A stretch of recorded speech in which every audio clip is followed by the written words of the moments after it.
you're a kid and once your dad shows you how to make a blowgun, you're like, cool. And then later you're older and you make a video on the subject, knowing just the stuff you were taught as a kid. You think it's a good video and then someone comments. Sweet, you think, I have a comment on my video. And so you check the channels out and you see that the world of blowguns is much bigger and you get actually inspired to do some things. So thank you LKH9 channel and AC Scott for commenting on my last videos. I'm a blowgun noob, you're probably pros. Not probably, you are pros. So thank you for inspiring me, and I will try some stuff out in the future.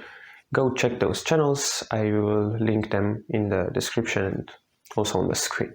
But one of the videos on one of the channels was something to do with Nerf guns, and I thought, hey, I've got a Nerf gun and these blowgun needle things seem pretty sweet, so what about putting a needle through a Nerf gun, through a Nerf dart actually. That's what I thought, so I took a dart and a needle, and my first thought was putting it right through here. As you can see, I made a little hole, and then pushing it through the butt.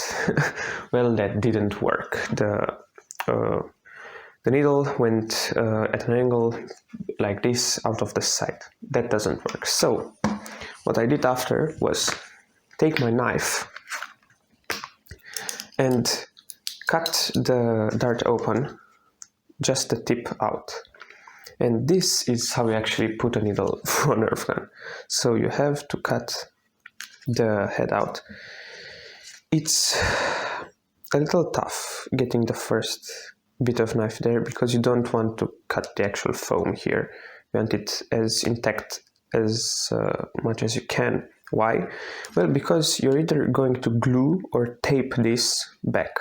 You can just use it with friction afterwards, but I recommend using some sort of glue. I'll use tape, not super glue, but you can use whatever you want, so probably not damaging the foam too much will be better if you use super glue.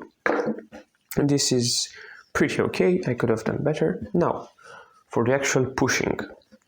This part is really hard. It's made of a hard rubber, so you have to pay a lot of attention when pushing like this, and make sure not to put your fingers in front, but also to push very slowly, because otherwise your nail is going to come out and at a pretty bad angle out of the side. So push and then maybe look at it from the other side, push a little bit more.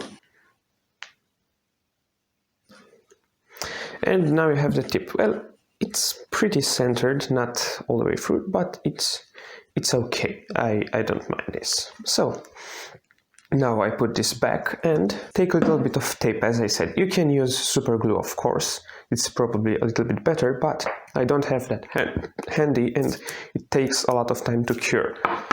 I've tried this without any kind of glue and it seems to hold pretty well, but I don't want to risk it that much. And now that this demon dart is ready, by the way, don't try this at home and don't aim at people, we can finally shoot it. So the tape one seems to be a little heavier and to fly a little harder, but I think it's a little bit safer than the just friction one. Use them however you like.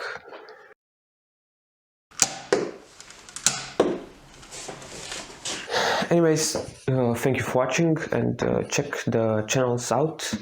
As I said, they're in the description. Thank you for watching, subscribe.